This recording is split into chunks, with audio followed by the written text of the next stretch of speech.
Hello, this is the sales department. Jane Solomon speaking. Hello, is Maria Fernandez there, please? No, I'm sorry. She's not in the office at the moment. She's on her lunch break. Oh, could you take a message, please? Could you tell her that Peter Griffin called? Sure. Could you give me your number?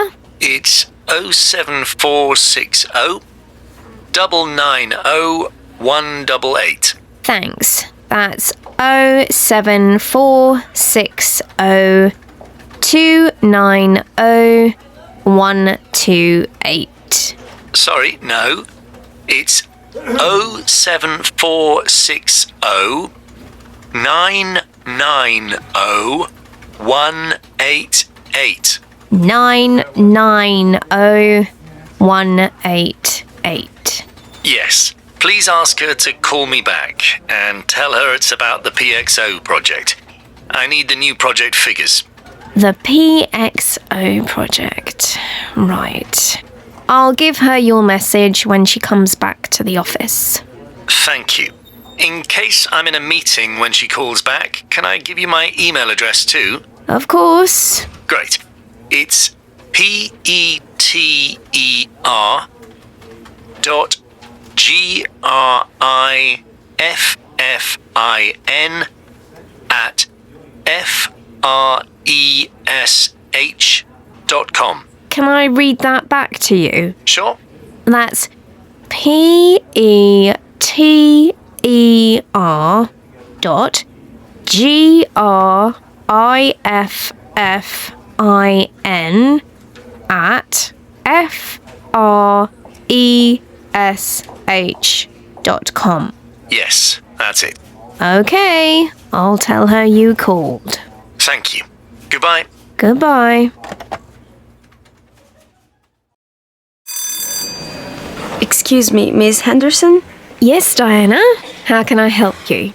I'm sorry, but I can't come to class next Wednesday. I have a doctor's appointment. Okay, thanks for letting me know. Is there anything to do at home? Let me just check my notebook. Okay, first of all, you need to read chapters 17, 19, and 20 in the book. There are also some articles and a video to watch. Those are online. I'll post the links online in the usual place. Chapters 17 to 20. Yes, except chapter 18. Chapters 17, 19, and 20. Ah, okay. Is there a deadline? Yes, this Friday. But there's something else. I was going to give you all a practice test. A practice test? Yes, to help people prepare for the midterm exam. Ah, all right. Don't worry. I can send you the practice test by email on Wednesday. Can you send it to me before Friday? Sure. No problem. And don't forget to bring a certificate from the doctor to the office. Thanks, Miss Henderson. I'll do that. You're welcome, Diana. Take care. A.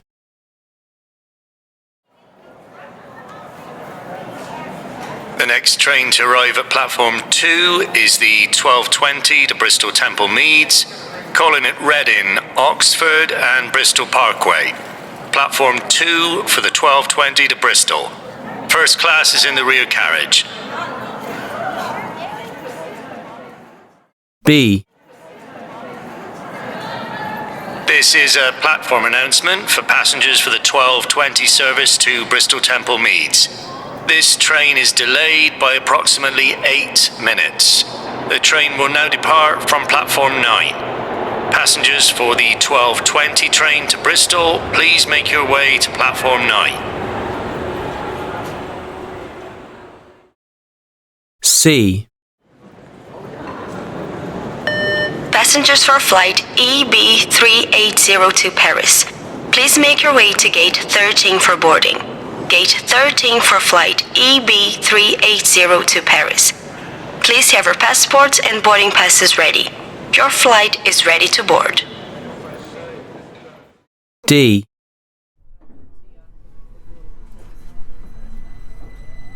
This is a London Underground service to Liverpool Street. The next station is Liverpool Street. Upon arrival, the first set of doors will not open. Customers in the first carriage, please move towards the rear doors to leave the train. The next station is Liverpool Street. Change here for Central Line, Circle Line, Hammersmith and City Line, and Metropolitan Line and Main Line suburban rail services. Please mind the gap between the train and the platform. This train terminates at Redbridge.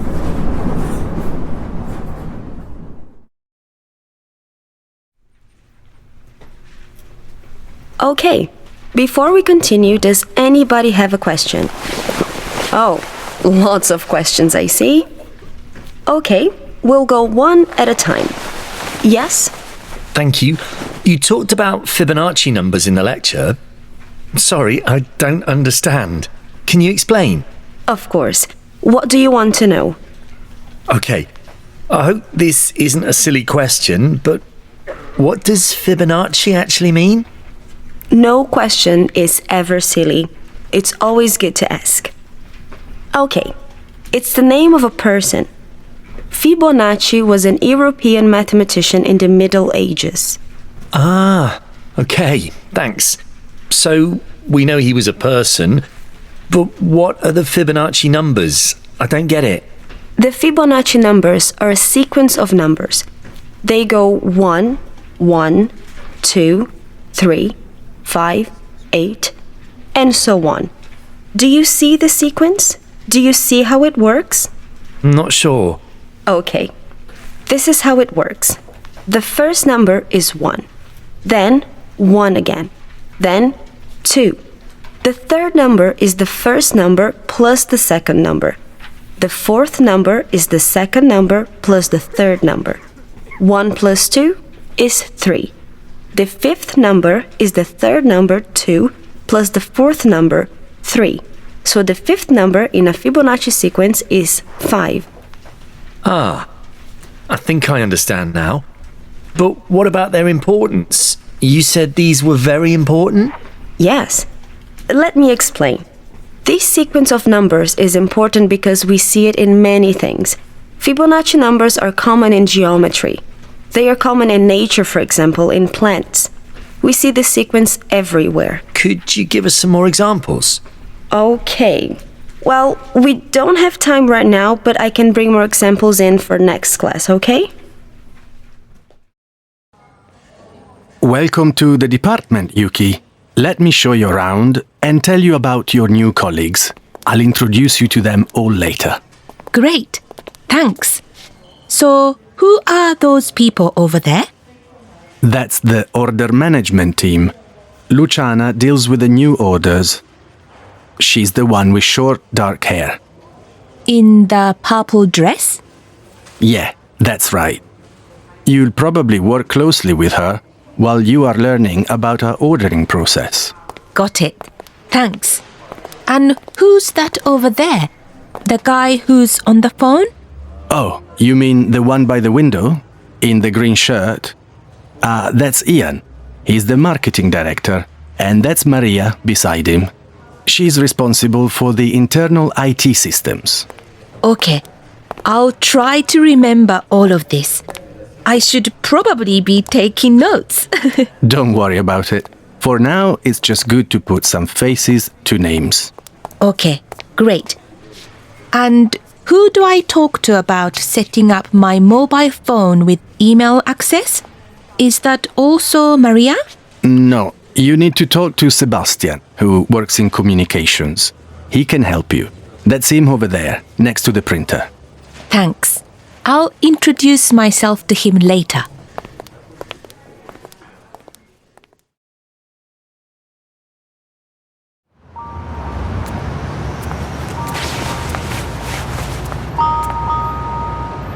Hello? Junko Mori speaking. How can I help you? Hi, Junko. It's Andrea here from Red Band. I'm calling about our latest order. Everything arrived okay, right? We got the delivery confirmation at our end. Yes, everything's fine with the order. I'm calling about the invoice and the payment terms. I need a favor. A favor? What do you need? This is a little, difficult, but I need an extension on the payment terms. I know they're usually 30 days, but we're having some cash flow problems. You'd really be helping us out if you could extend it to 60 days? I'm not sure if I can do that, Andrea. We've got regulations at our end and also have to manage our own cash flow. I promise this won't become the norm, Junko. Actually, I also want to place another new order. The same size order as last time. It's for an important customer and they pay on delivery. I see. So your cash flow problem will be solved after this new order is delivered. Exactly. That sounds good. Hold on, Andrea. Let me see what I can do. Yes, I think we can make an exception this time. That's great, Junko. I appreciate your help. And we appreciate your business, Andrea. It works both ways.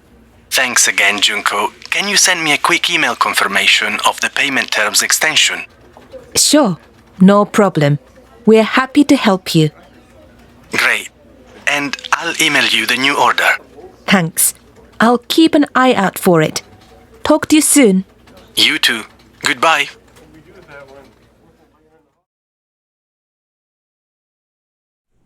Okay, so you've got a few minutes to discuss with your partner.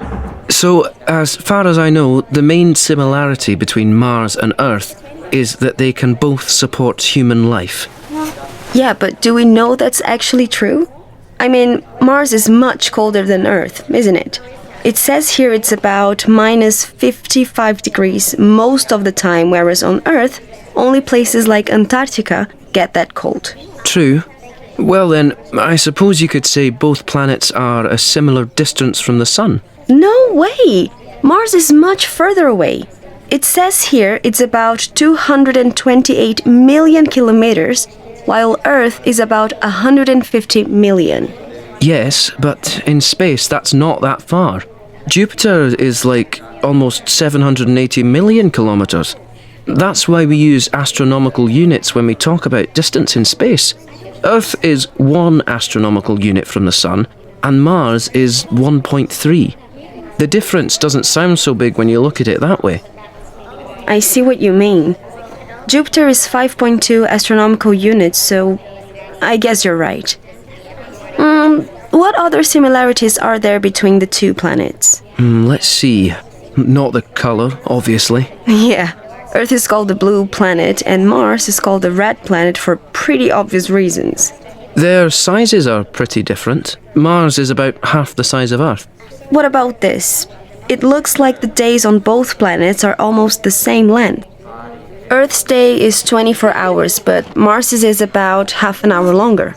You're right. Okay. Any other things they both share? I suppose you could say they have water in common. Could you? How?